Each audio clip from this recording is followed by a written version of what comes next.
Tata Bahasa, Bab 1 Bagian 1. Pada bab ini akan mempelajari tentang imnida dan imnika. Imnida digunakan untuk situasi formal, menunjukkan pernyataan, dan untuk penulisannya digabung setelah kata benda. Karena imnida ini dilekatkan pada kata benda, jadi kita bisa fokus pada kata-kata benda saja. Kita mulai dengan salah satu contohnya. 저는 유수부입니다.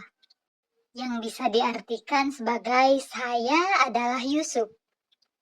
Yusuf di sini merupakan kata benda. Jadi untuk membuat tata bahasa imnida, kata benda yaitu Yusuf ditambah imnida. Yusufu imnida. Bagaimana, mudah bukan? Selanjutnya imnika.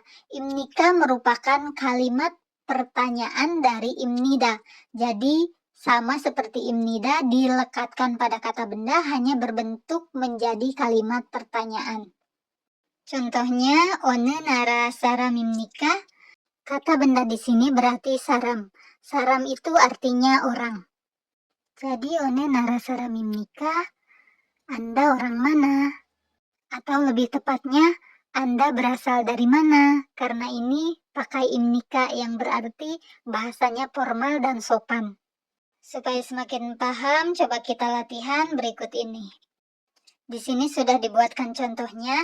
Pertama, irem itu nama Agung, kemudian gukjoknya Tongtimoru. Kalimat yang harus dibuatnya yaitu 안녕하세요, Agung입니다. Tongtimoru 사람입니다. Coba kita buat dengan nama Kiki orang Indonesia. 안녕하세요, Kiki입니다. Indonesia 사람입니다. Artinya berarti halo, saya Kiki, saya orang Indonesia. Atau saya berasal dari Indonesia. Gimana? Masih gampang kan? Yuk kita coba lagi latihan kembali. Nah, sekarang kita akan belajar bertanya. Untuk bertanya, tadi menggunakan kata imnika. Contoh pertama, 어느 나라 사람입니까? Anda berasal dari mana?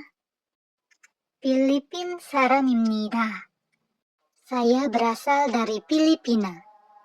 Sekarang kita coba untuk nomor 1. 어느 나라 사람입니까? 태국 사람입니다.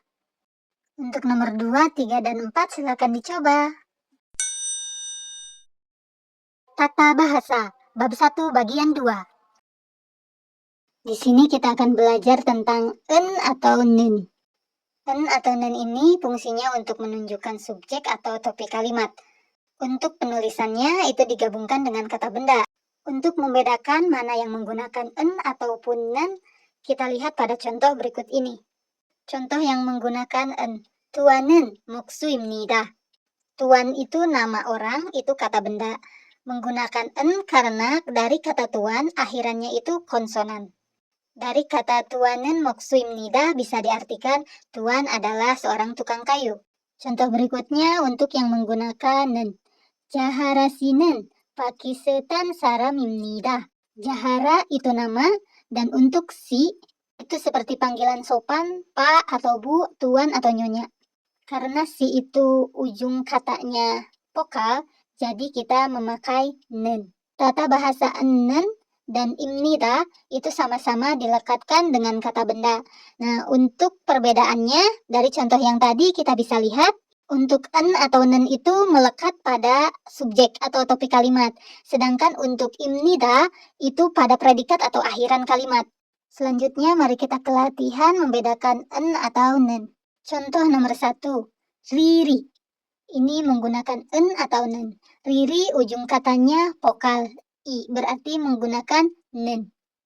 Riri는 농부입니다. Soal berikutnya nomor 2, nachanan. Nachanan berarti ujung katanya konsonan, berarti menggunakan en. nachanan 태국 사람입니다.